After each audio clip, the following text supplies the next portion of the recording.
السلام عليكم ورحمة الله وبركاته. مساء الفل والورد والياسمين، مساء الرضا من رب العالمين. تعالوا بقى نصلي على النبي.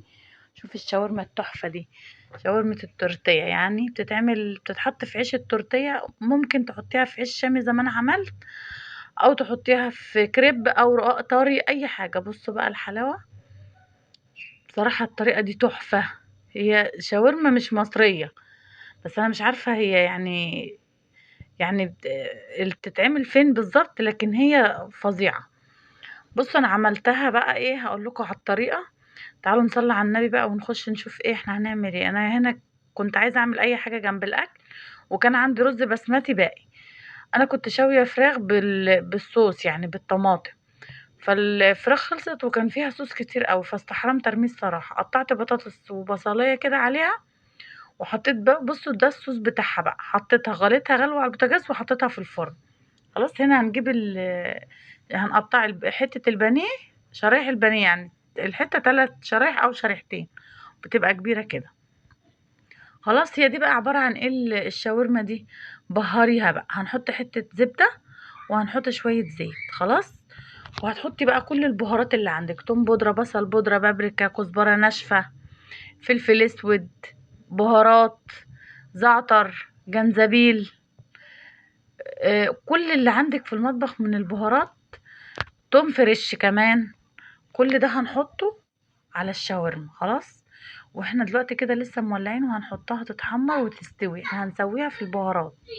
خلاص، احنا كده ايه، هنحطها تستوي في البهارات تماما. دي البطاطس انا بس حطها تغلي، وبعدين هحطها في الفرن. انا ما عملتش فيها اي حاجه غير حطيت الصوص عليها بتاع اللي كان عندي بتاع الفراخ. خلاص انا هنا بقى الشاورما ايه، ابتدى الزيت يسخن، وهبتدي بقى ايه اقلب فيها. عايزاها تستوي تماما وتاخد اللون، وخلاص اكنها تتاكل، لان هي بتتقدم بشكل حلو قوي، هتشوفوه معانا دلوقتي. خلاص انا هنا بس ايه، عايزاها تبقى كلها لون واحد وتتحمر كويس، وتاخد ايه راحتها في السوا يعني. هو كان يعني مش نص كيلو، هو كان صدر فرخة انا خالياه، فطلعوا برضو كمية حلوة. هنا طبعا انا حطيت حاجات، وبعد شوية حطيت حاجات تانية، يعني حطيت جزء من البهارات، وبعدين على ما فضيت الجزء التاني كنت برضو ايدي شغالة فيها تقليب. خلاص ريحتها رهيبة. طبعا هنحط ملح وهنحط فص ماجي عليها.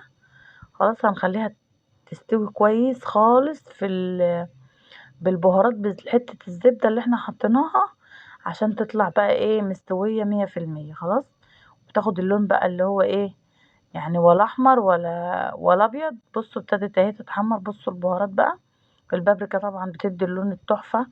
هنا كده خلاص استوت تماما، ونطرت السمنة خالص. خلاص انا بقى هاخد اللي فضل منها ده، نفس الطاسة. طبعا انا مقطعة شرايح بصل، هحطها بقى فيها في نفس الطاسة، وهحط طبعا من نفس البهارات اللي انا حطيتها، كل البهارات اللي انا حطيتها. طبعا كل ما تزودي بصل بيبقى احسن، لان البصل ده بيبقى طعمه فظيع. خلاص، وبعدين حطيت كمان فص توم فريش عليه، خلاص على البصل، غير ما انا حطيت على الشاورما كمان. انا عايزاها بقى تبقى كلها لون واحد وطعم واحد.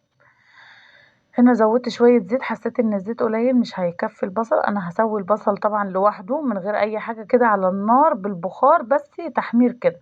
وحطيت طبعا نفس البهارات. خلاص هبتدي اقلب بقى لحد ما يديني ايه اللون بقى المكرمل، لما يخش في السوا كده يبقى ايه، عشان ما يعملش ريحة في الاكل في البق يعني وانت بتاكلي، وفي نفس الوقت يكون مستوي وياخد نفس طعم الشاورما اهو.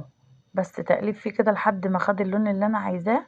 طبعا انا مقطعه، المفروض تحط عليها فلفل الوان اصفر واخضر واحمر، فانا كان عندي اخضر واصفر، فما فيش اي مشكله، يعني احنا مش هنعطل على اي حاجه. قطعت فلفل اللي كان عندي الاخضر والاصفر اهو. كده البصل استوى، حطيت عليه وخلاص كده كده. خلاص انا هطفي عليها، وهحط بقى الشاورما اللي هي استوت، اللي هي الفراخ. خلاص هي المفروض بتتقدم كده بالشكل ده اهو. بصوا بقى ريحة وطعم حاجة كده خرافة. طبعا كان عندي رز بسمتي فايض عندي. بصوا البطاطس طلعت عاملة ازاي، ما عملتش فيها اي حاجة. وكان عندي رز بسمتي سخنته. طبعا هي بتتاكل اصلا بالعيش. بصوا الجمال والحلاوة. احلى اكلة، احلى ما تجيبي من بره، واوفر بكتير. بكمية بانيه قليلة جدا. عملت الكمية ديت كفتنا، وبألف هنا وشفا على قلبكم. لازم تجربوا الشاورما دي وتقولوا لي رأيكم ايه. السلام عليكم.